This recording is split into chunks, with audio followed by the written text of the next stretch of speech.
पाणी हा असा विषय आहे की तो थांबतही नाही, दिसतही नाही आणि भेटतही नाही. अशा या पाणी विषयात मी काम करतोय.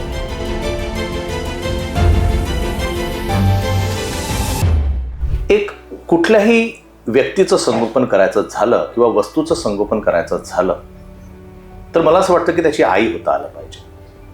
आई होऊन त्या बाळाचं संगोपन जसं करतं तसं इतर कुठलंही नातं करत नाही, यावर तर मी ठाम आहे. आपल्या आयुष्यात सर्वात महत्त्वाचा घटक तो म्हणजे पाणी. पाण्याशिवाय आपण आपल्या आयुष्याची कल्पना देखील करू शकत नाही.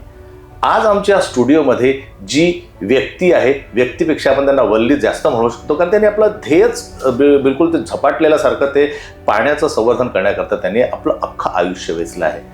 मी गोष्ट करतोय डॉक्टर प्रवीण महाजन यांचे. सर, आपलं सर्वप्रथम खूप खूप स्वागत. आणि डॉक्टर प्रवीण महाजन सरांबद्दल सांगायचं झालं तर सर्वप्रथम तर आपण लोकवाहिनीचे मुख्य संपादक आहात. त्यानंतर इतकी मोठी लिस्ट यांच्या क्रेडिटमध्ये आहे की ती सांगता सांगता अख्खा दिवस संपून जाईल. तर ते सांगण्यापूर्वी सर मी तुम्हाला सांगेल की आपले दर्शक पाहत आहेत, एक थोडासा प्रवास आमच्यासोबत आपला उलगडला तर खूप छान वाटेल. आणि सर्वात महत्त्वाचं म्हणजे मी जे सांगितलं तर प्रवीण महाजन हे पाण्याचं संगोपन करतात. पाणी हे त्यांच्या आयुष्याचं ध्येय त्यांनी जपलेलं आहे आणि पाण्यासाठी त्यांनी खूप काही केलं. आणि सर्वात महत्त्वाचं आज आपण जी चर्चा करणार आहोत ती आहे वैनगंगा आणि नळगंगा हा प्रकल्प. ही त्यांच्या एक स्वप्नाचं, एक सत्यात उतरणारा हा जो प्रवास आहे, तो प्रवास त्यांनी इथपर्यंत कसा आणला ते देखील आपल्याला त्यांच्याकडनं जाणून घ्यायचा. प्रवीण सर, नमस्कार सर्व प्रेक्षकांना. आज लोकवाहिनीच्या म्हणजे माझ्याच प्लॅटफॉर्मवर मी पहिल्यांदा आपल्या समोर येतोय. स्वागत सर. काय की पाणी हा असा विषय आहे की तो थांबतही नाही, दिसतही नाही आणि भेटतही नाही. अशा या पाणी विषयात मी काम करतोय. अत्यंत दुष्काळ असलेल्या भागातून मी बुलढाणा जिल्ह्यातून नागपूरला आलो.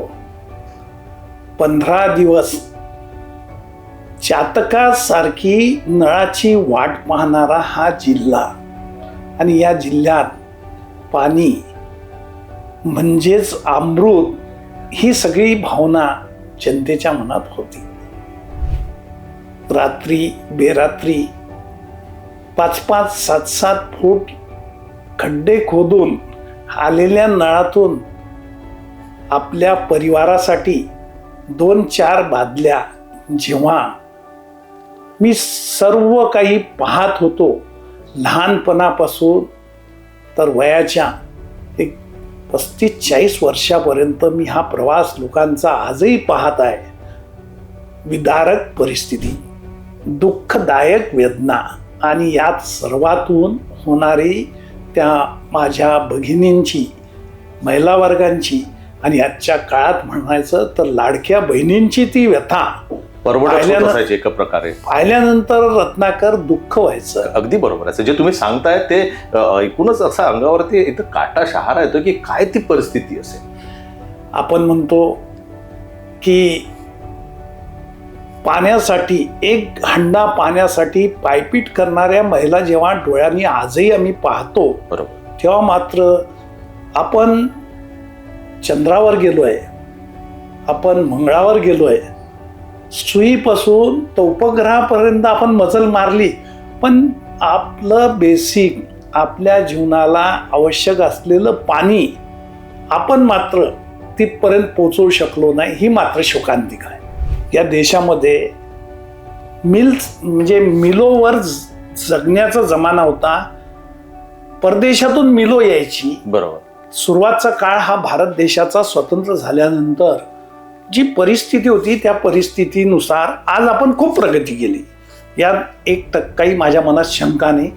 विकास हा विकासच असतो, पण त्याला जेव्हा केव्हा भकासाकडे जाताना पाहतो तेव्हा मात्र निश्चित दुःख होत असतं. म्हणजे नाण्याच्या ज्या 2 बाजू असतात, एकीकडे तो विकास आपण दाखवतो आहे, मग तो इन्फ्रास्ट्रक्चर वाईज असो किंवा आधुनिकतेकडे आपण जातोय, पण त्याची जी दुसरी नाण्याची जी बाजू आहे ती कुठेतरी एक दुःखदायक आणि त्रासदायक, आणि ती मनाला अत्यंत त्रास देत असते. आणि त्यातूनच मग डॉक्टर प्रवीण महाजनांना त्रास होतो आणि मग ते एक ध्येय ठरवतात आणि मग त्यांची वाटचाल ते पाणी संवर्धनाच्या दिशेने होते. गेली 33 वर्ष जवळपास पाण्यावर कार्य करत असताना की हे सगळं विदर्भाचं दुःख, होणाऱ्या आत्महत्या, आमच्या शेतकरी बांधवांना सिंचन सुविधा अभावी आपल्या परिवाराला जगवता येत नाही, ही जी एक नैराश्याची भावना त्याच्या मनात येत असते आणि त्या भावनेतून तो आत्महत्येसाठी प्रवृत्त होतो, हे जेव्हा पाहतो तेव्हा एक लक्षात आलं पाणी क्षेत्रात काम करत असताना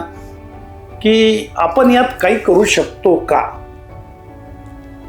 मग यातून, या अभ्यासातून जिथे कुठे पाणी पोहोचत नव्हतं तिथे पाणी पोहोचवण्याचा प्रयत्न केला. पाण्यासाठी जलजागृती सप्ताह साजरे केले.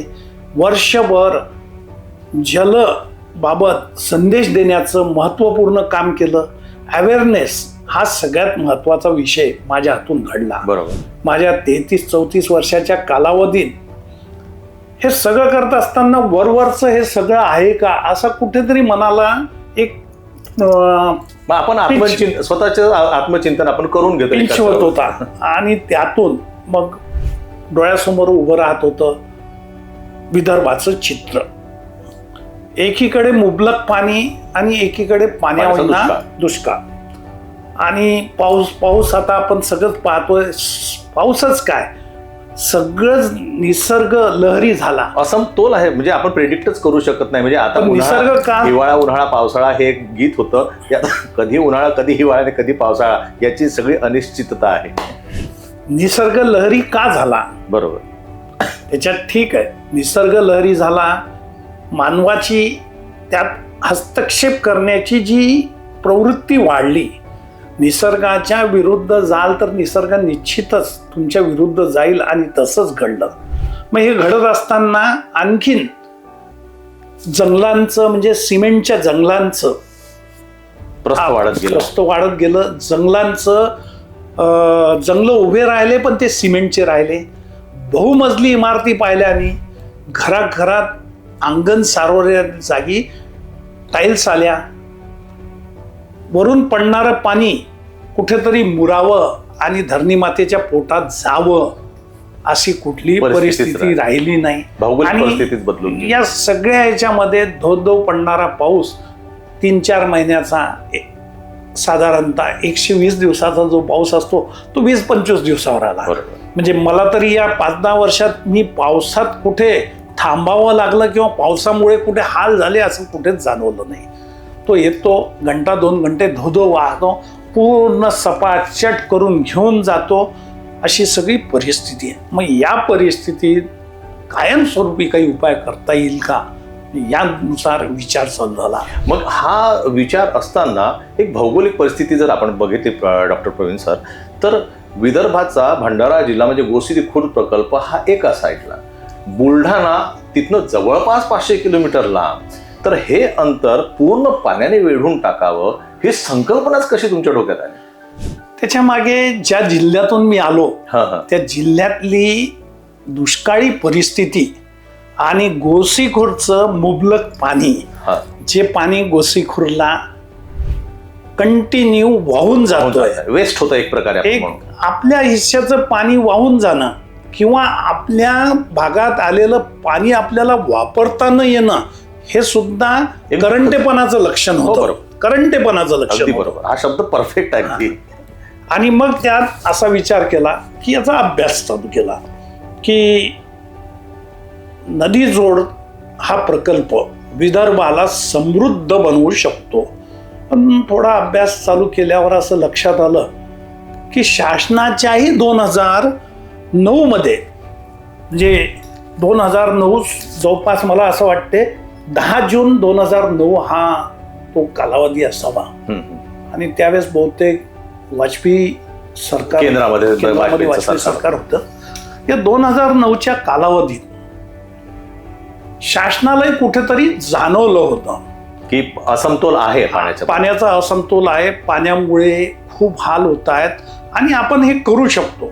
मग त्यांनी काय केलं की पूर्ण भारतासाठी जवळपास 29 योजनांचा अभ्यास करायचं ठरवलं. पण हा अभ्यास केला गेला किंवा केला गेला नाही या विषयात मी जाणार नाही. पण ही परिस्थिती निश्चित होती विचार करायला तर भाग पाडणारे नक्कीच होते, नाही तिच्यावर काहीच झालं नाही. म्हणजे तशीच पडून राहिले ते. 2009ला फक्त कुठेतरी एखादा प्रश्न आला आणि त्या प्रश्नावर कोणीतरी प्रवीण महाजनांसारखा एखादा अवलिया असेल, त्यांनी तो नदीजोडचा प्रश्न केला आणि शासनाने नेहमीप्रमाणे फक्त कागद रंगवले. कागद मातूर एक उत्तर देऊन म्हणा किंवा ते एक कागद रंगवण्याच्या जमिनीवर काही त्याचा परिणाम दिसून आला नाही. कागद रंगवण्याच्या पलीकडे काही झालं नाही. आणि हे सगळं करत असताना नागपुरात मी बरेच वर्ष आजचे महाराष्ट्राचे मुख्यमंत्री देवेंद्रजी फडणवीसांच्या घराजवळ राहत होतो. आणि त्यातून थोडंफार नाही म्हटलं तरी देवेंद्रजीच्या माझ्याबरोबर राम मंदिरातील प्रवास शोभायात्रेत ते माझे अध्यक्ष होते आणि खूप जवळीक होती. देवेंद्र सारखा मित्र मिळणं हे भाग्याचं लक्षण होतं.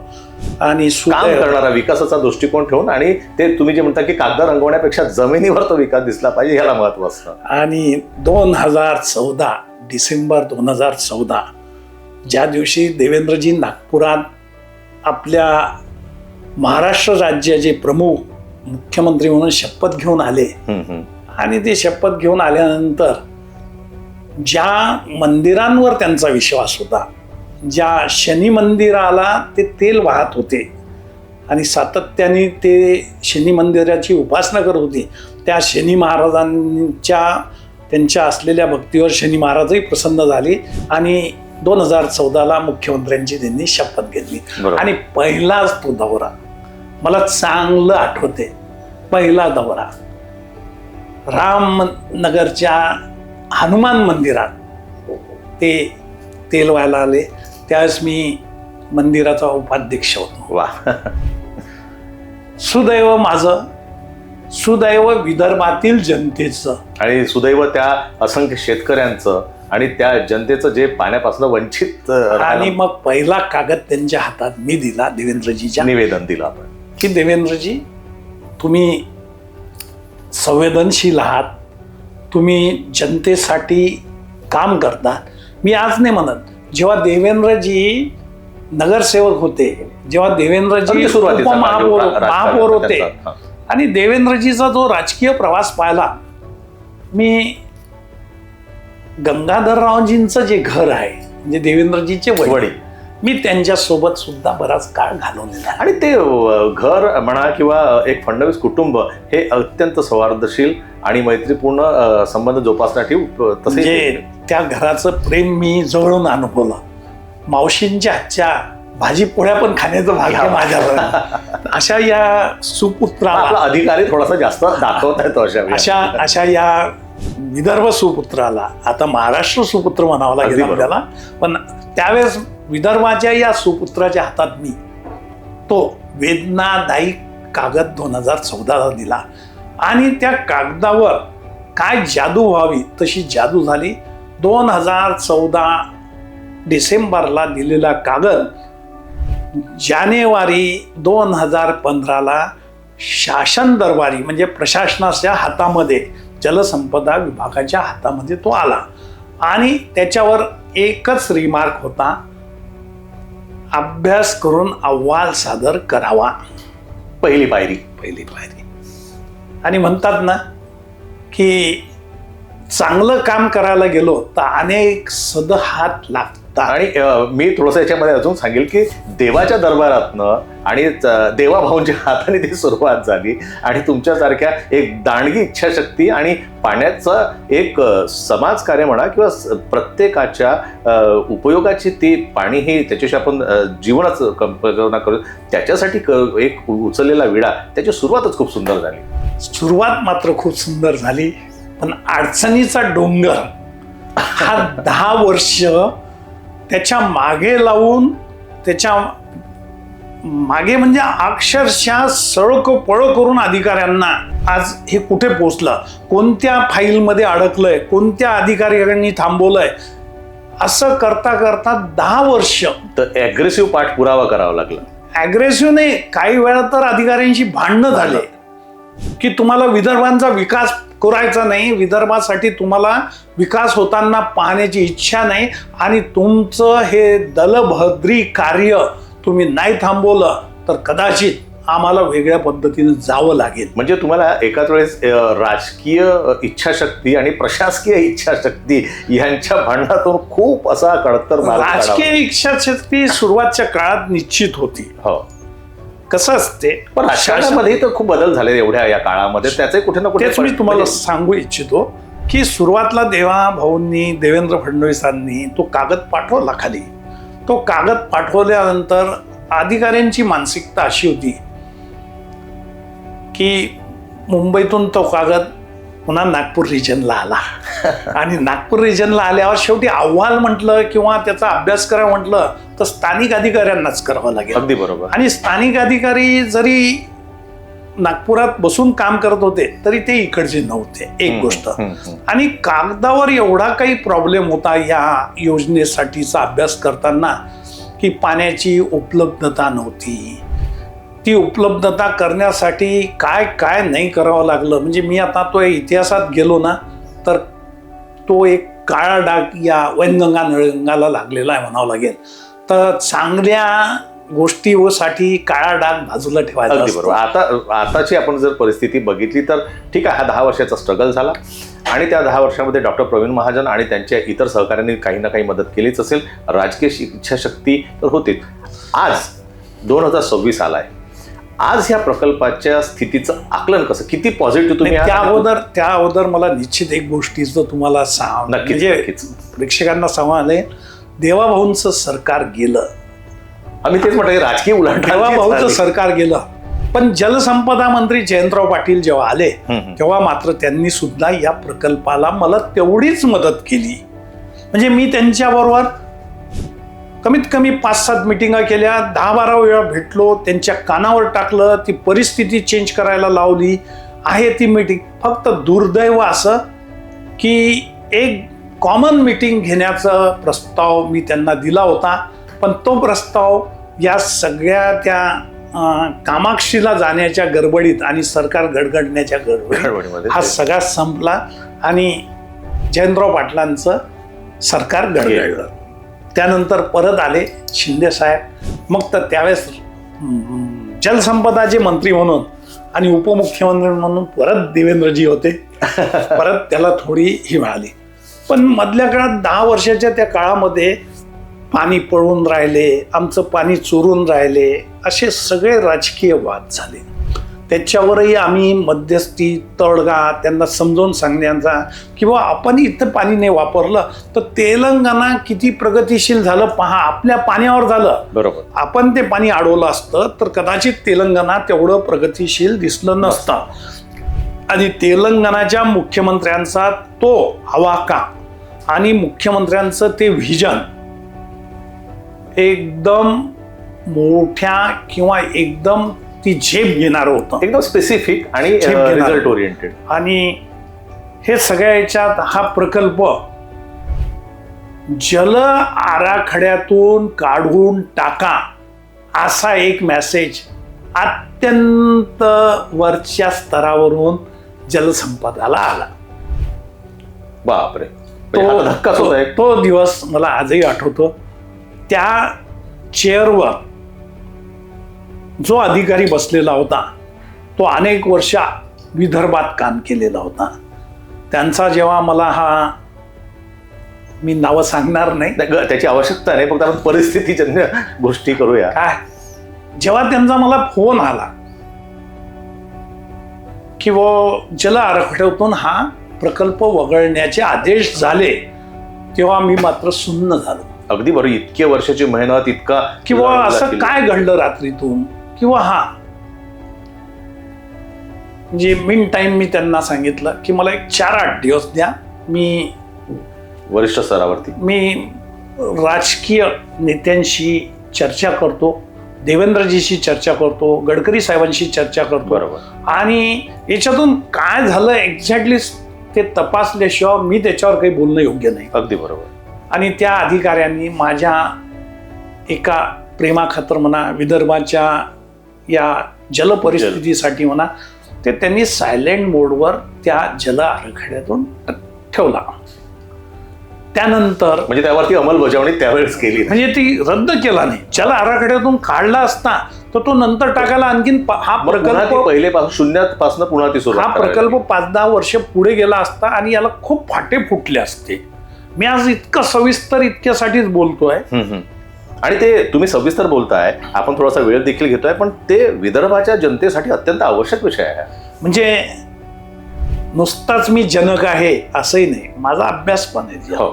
आणि त्या अभ्यासाच्या नंतर मग मी हे जेव्हा पाहिलं, पण ज्याच्या मागे खरोखर इच्छाशक्ती असते तिथे भगवंत असतो. ज्याची सुरुवातच भगवंताच्या दारातून झाली आणि हा चमत्कार या प्रकल्पात असा झाला की देवेंद्रजी कालेश्वरमला गेले, म्हणजे तेलंगणात गेले. आणि त्यांनी ते सगळं भव्य दिव्य पाणी आणि त्या पाण्यातून होणारं सिंचन आणि तो सगळा प्रकल्प जेव्हा देवेंद्रजींनी कालीसरारमध्ये तेलंगणामध्ये पाहिला, तेव्हा त्यांनी तो प्रकल्प पाहिल्याबरोबर त्या अधिकाऱ्याला जो जल आराखड्यातून हा प्रकल्प वगळा असे आदेश दिले होते, त्याच अधिकाऱ्याला त्यांनी फोन करून सांगितलं, अरे ते आपण जल आराखड्यातून प्रकल्प वगळण्याविषयी बोललो होतो, त्याचं काय केलं? त्यांनी सांगितलं, सर ते सायलेंट मोडवर ठेवलं. अरे फार छान झालं, त्याला आपल्याला ताबडतोब एक्झिक्यूट करायचं आहे आणि त्याला तातडीने सर्व गोष्टींची पूर्तता करा आणि सादर करा. आणि परत पुन्हा त्याला कुठेतरी चालना मिळाली. ती चालना मिळाली. त्या चालनेनंतर आजपर्यंतचा जो प्रवास आहे त्याचा, तो अत्यंत म्हणजे तुमची वंदे भारत सुद्धा कमी फास्ट वाटेल एवढा फास्ट या प्रकल्पाचा प्रवास आहे. आणि तेवढाच आनंद तुमच्या चेहऱ्यावर पण आता दिसतोय त्याचा. मी विमाना इतका फास्ट म्हणणार नाही, पण निश्चितच वंदे भारत इतका फास्ट आहे. बरोबर. आणि हे ती स्पीड एक चांगली स्पीड असायला पाहिजे आजच्या काळामध्ये. म्हणजे बेटर लेट दॅन नेव्हर. मला सांगायला आनंद होईल, वैनगंगा नळगंगा नदीजोड प्रकल्प हा आता आपण थोडं आणखीन सविस्तर याच्यात जाऊ, आकडेमोडीत जाऊ. कारण जनतेच्या मनात तो एक विश्वास नव्हता की खरंच हा प्रकल्प एवढा मोठा होईल का. आणि अक्षरशः लोक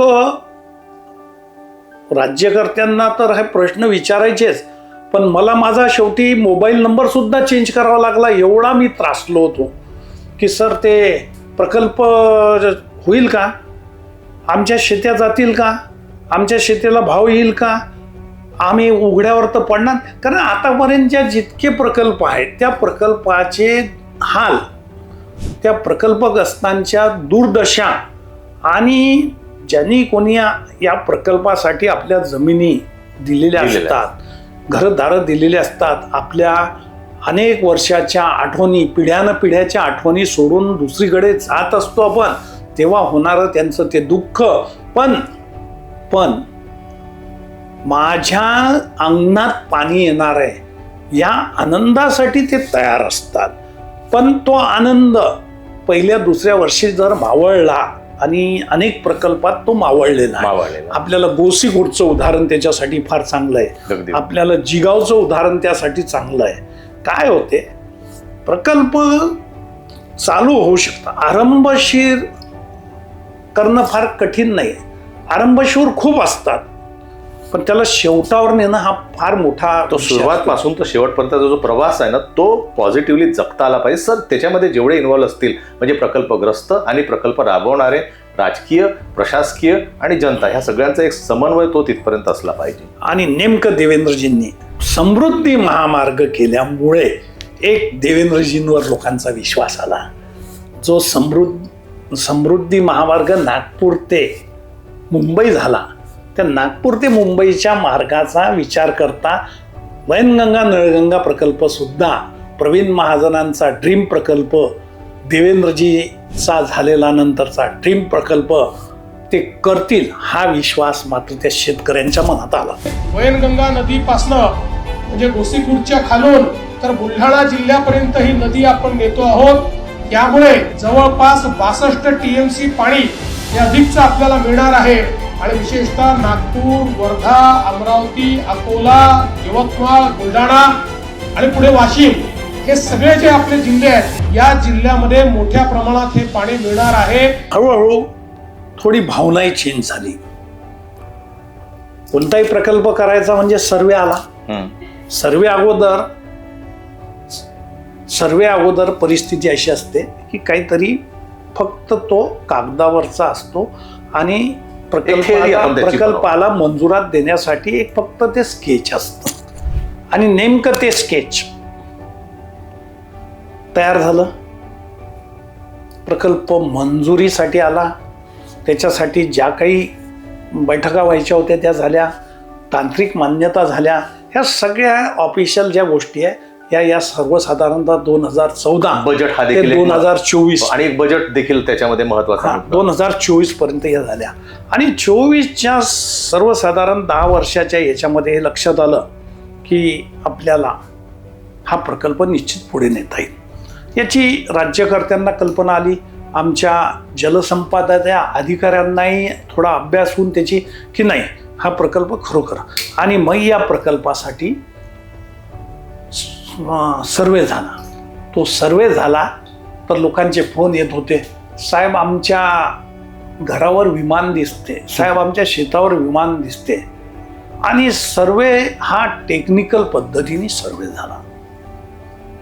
सर्वेमध्ये छोट्या छोट्या गोष्टी फोटोमध्ये दिसतात हे मी प्रत्यक्ष पाहिलेलं आहे. हा सर्वे झाला. सर्वे नंतर पूर्ण चित्र, थोडक्यात तुम्ही समाधानी आहात ज्या पद्धतीने सर्वे झाला त्या पद्धतीने पूर्ण चित्र सर्वे नंतर समोर आलं. सर्वेच्या अगोदरचं जे चित्र होतं ना ते जर मी तुम्हाला सांगितलं आणि सर्वे नंतरचं चित्र जर सांगितलं तर तुम्ही कदाचित मला म्हणाल एकदम कायापालटच झाला असेल परिस्थिती. म्हणजे मी ते आकडेवारीसाठी निश्चितच पेपर घेतो. नाही ऑफकोर्स आणि ही आकडेवारी आजच्या काळामध्ये लोकांनाही शेअर करणं अत्यंत गरजेचं आहे आणि ते महत्वपूर्ण देखील आहे. म्हणजे तुम्हाला सांगायचं म्हणजे जसं मी तुम्हाला सांगितलं मग की 10 जून 2009 ते 2026 हा जो कालावधी आहे या कालावधीत इतक्या काही घटना घडलेल्या आहे की त्या घटनांचा मी एक साक्षीदार असल्याचंही मला समाधान आहे. आता हा जो भाग 1चा सर्वेक्षण होतं ते असं होतं की सुरुवातच्या काळाला 1232 कोटी रुपये लागणार होते. भाग 2चं जे होतं ते जवळपास 87,342.86 कोटी होतं. आणि या प्रकल्पाची एकूण किंमत जी होती, कारण शेवटी मी पहिले किमतीवर येतो. हो, मी ते बजेट हा मुद्दा त्याच आणि ते होतं 88,574.92 कोटी. हे जे होतं हे जवळपास माझ्या अंदाजानुसार हे 2-3 वर्षापूर्वी झालेलं होतं सर्वेच्या अगोदर. सर्वेनंतरची परिस्थिती आली की त्याची अद्ययावत किंमत जी आहे 23-24ची, एखाद्या प्रकल्पाची किंमत काढायची असेल तर ती किंमत काढण्यासाठी CSR असतो डिपार्टमेंटला. तर त्या CSR नुसार याची अद्ययावत किंमत काढावी लागते. ती अद्ययावत किंमत झालेली आता 94,967.66 कोटी. हजार कोटी म्हणजे 94,000 कोटी. बरोबर. तर 94,967.66 कोटी हे जरी असेल तरी हे प्रत्यक्षात जेव्हा काम चालू होईल ना तेव्हा तो 2.25 कोटीच्या वर गेलेला असेल. ते त्याची सर्वांना कल्पना. एक टाइम ड्युरेशन नुसार पण कॉस्टिंग जी आहे ती इन्क्रीज होतच असते. आता एवढा मोठा तुम्ही जो म्हणाले सुरुवातला की वैनगंगेतून पाणी उचलायचं आहे, म्हणजे भंडारा जिल्ह्यातून पाणी उचलायचं आहे आणि ते बुलढाणा जिल्ह्यातील नळगंगेला टाकायचं आहे.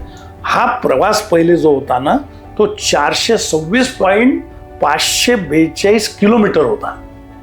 आमच्या या सर्वेनंतर एक आनंदाची गोष्ट आहे की जे काही अगोदर जे वळणं होते पाणी जाण्याचे ते वळणं कमी केले. त्याचं कारण असं होतं की ते वळणं कमी केल्यानंतर ग्रॅव्हिटीने पाणी जाईल, स्पीड वाढेल, फास्ट पाणी जाईल, पाणीचा अपव्यय होणार नाही. आणि हे 388.28 किलोमीटर म्हणजे जवळपास हे 38 किलोमीटर कमी झालं. म्हणजे फार किंमत पण 1 किलोमीटरची किंमत तुम्ही कॅल्क्युलेशन करा. 38 किलोमीटर हे सर्वे नंतर कमी झालेलं आहे. सुरुवातला आपल्याला पाणी वापर जो आपला आपण ॲज्युम केला होता एक युटिलायझेशन तो 1772 दलघमी झाला होता.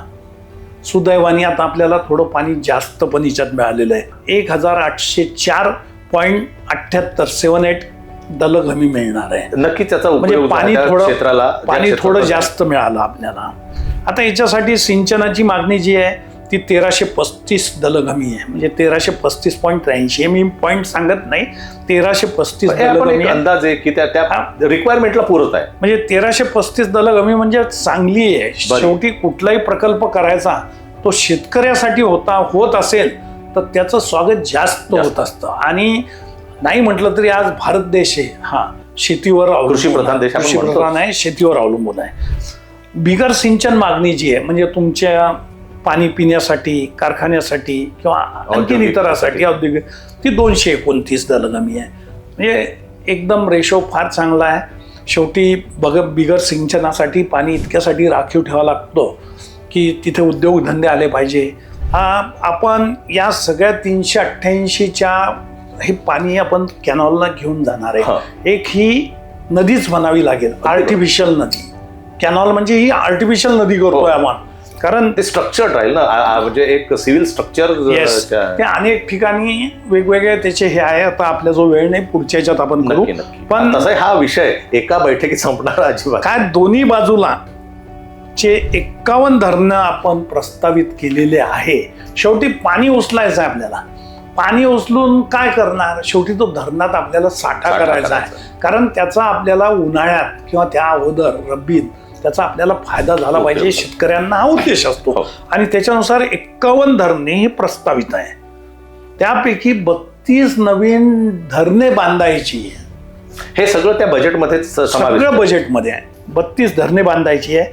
आणि आपला जो ऑलरेडी जवळपास 19 जी अस्तित्वात धरणं आहे त्यापैकी पहिल्या दुसऱ्या टप्प्यामध्ये 10 धरणांची वाढ सुद्धा याच्यात आहे.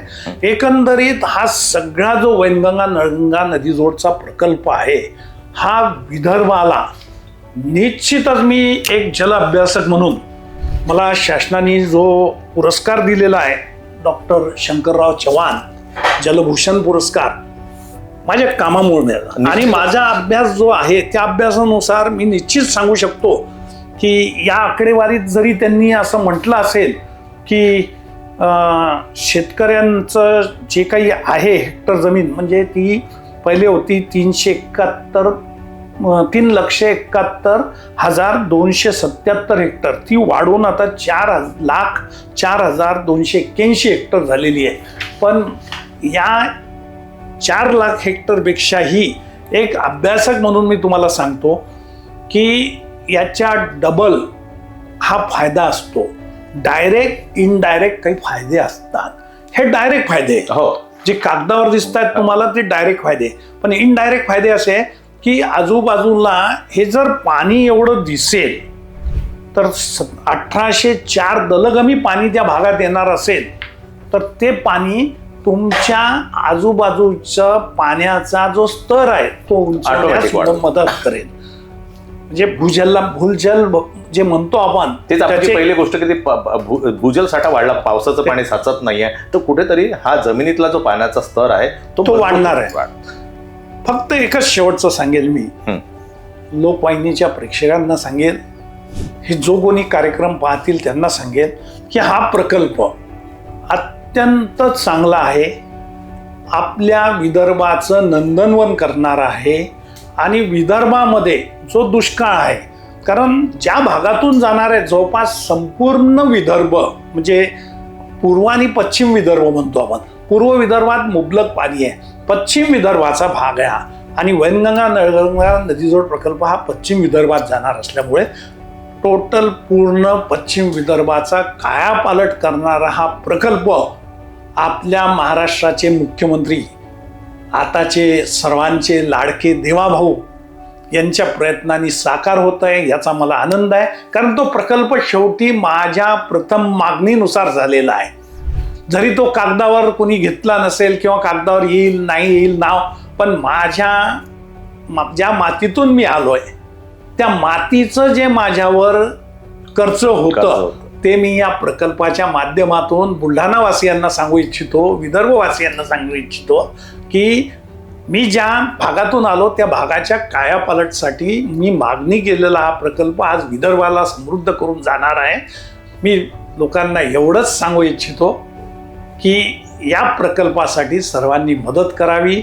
हा प्रकल्प समृद्धी हायवे सारखा फास्ट होईल यात देवाभाऊंवर विश्वास ठेवावा. वारंवार देवाभाऊंनी लोकांना सांगितलं मी बोलतो ते करतो आणि त्यांची खरंच कार्यपद्धती मला ही कल्पना आहे की ते बोलतात ते करतात आणि ते वैनगंगा नळगंगा नदीजोड पूर्णत्वास नेतील अशी मला खात्री आहे. मी या प्रकल्पासाठी ज्यांनी कोणी मला प्रत्यक्ष मदत केल्या, वेळोवेळी मला माहिती दिल्या, त्याच्यानंतर माझ्या त्या एका छोट्या 10 लाईनच्या कागदाला आमचे मित्र देवेंद्रजींनी एवढ्या मोठ्या स्तरावर पोचवलो.